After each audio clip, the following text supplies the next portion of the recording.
bo'lib qoldi. Mana endi uni sharmandasini chiqarib taloq qilishi mumkin edi. Ammo Alloh taolo uni meni qo'lim bilan isloh qilishini xohladi. Chunki haqiqiy tavba qilganini tushungan edi. Doyani olib keldim, bola tug'ildi.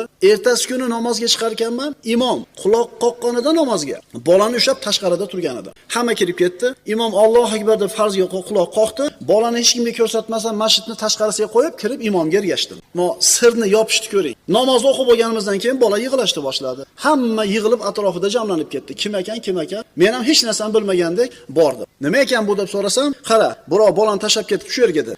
Menga beringlar shuni dedi. Menga beringlar, men boqib olamiz buni. Ko'tarib olib borib, onasini qo'liga topshirdi. Qo'ni-qo'shnilarda oldida boqib olingan bola bo'lib qoldi. Mana shu qilgan ishi uchun, mana shu aybini yopib qo'yganligi uchun, sharmanda qilmasdan avf qilib qo'yganligi uchun Rasululloh tushiga kirib, falonchiga ayt, jannatdagi mening rafiqim bo'ladi. Bu sahoba emas bu, tobiin emas bu. Siz bilan biz yashagan asrdagi oddiy bir odam ishi. Demak,